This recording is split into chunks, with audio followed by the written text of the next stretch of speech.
To get things started, it took me over a year to get a collapsed engine mount replaced on my car. I think this story has some valuable lessons in it that'll tie right into the main topic. So, last year, I took this car, my 2014 Acura, to the mechanic just for an oil change and an inspection. We had just moved and I needed to get a mechanic picked, and it took me a while. But the mechanic had never seen the vehicle before.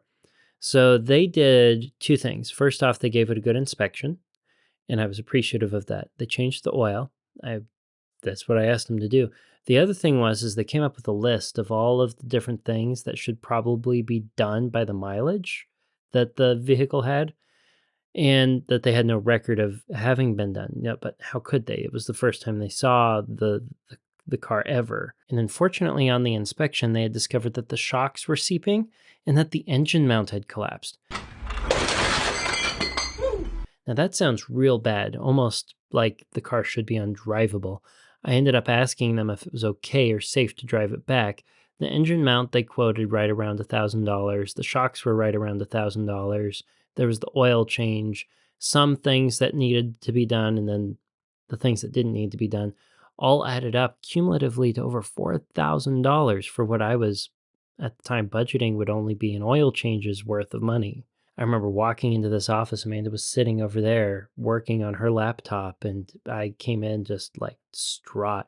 I sat in my desk, and I I couldn't even say the number.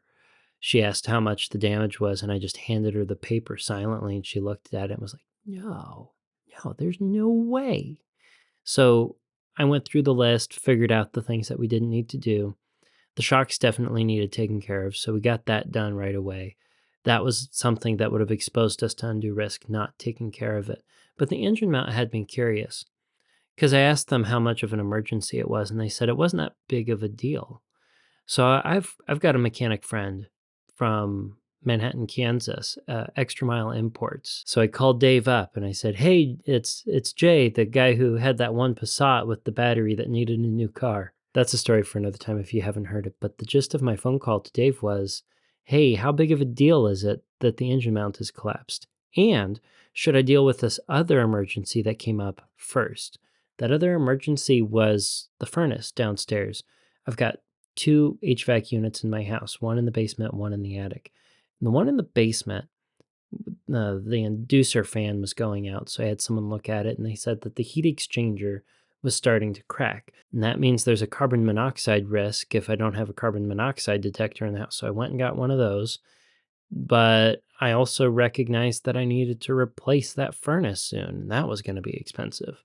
Then there was a third thing that came up within that same time frame, and that was that we heard that we were going to be having baby number 2. We were surprised and excited, but babies are expensive, and we had actually, as a result of the furnace, moved the money that we had set aside in the emergency fund, which is broken out into categories, over to hitting the furnace. And we really didn't want to deplete the emergency fund down so much with the baby, the furnace, and the collapsed engine mount all at once. We wanted to make sure that we spaced things out. So back to the call I had with Dave, I told him I had a furnace that I needed to replace, in addition to this engine mount. And I said, if I had to pick one, which one would I do first? And he said for the model of car I had, it was the furnace all the way.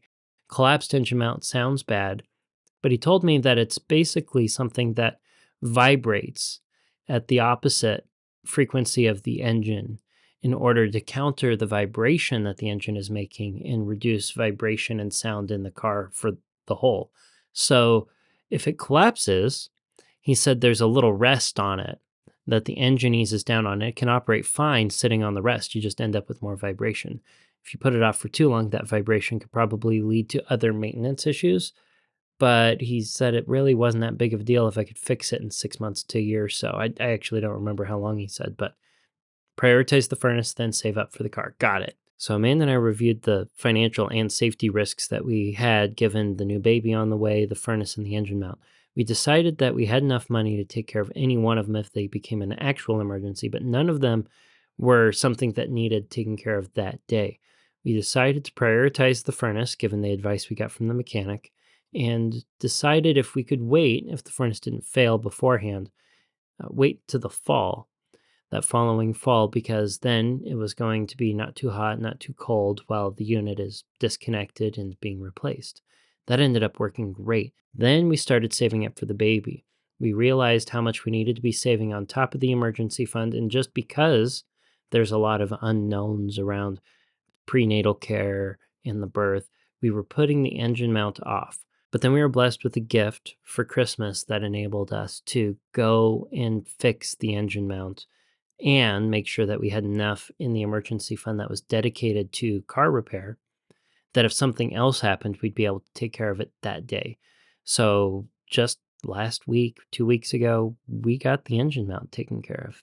Because we had a fully funded emergency fund and because we had a monthly budget and we knew how long it would take to replenish taking care of these respective emergencies, we never ran into a financial crisis because of them. We simply took care of what happened when it needed to be taken care of in a way that did not expose us to undue risk.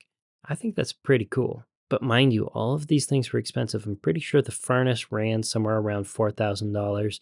The original car bill was around $4,000. The engine mount itself was not quite $1,000, but it easily could have been. And I'm pretty sure that the remaining bills that we're going to get for the baby are going to be somewhere between $8,000 to $10,000 this year. And that leads me to the question, when you're just starting to get out of debt, is $1,000 enough for your starter emergency fund, or do you need more? And that's what we're going to cover in the main topic now.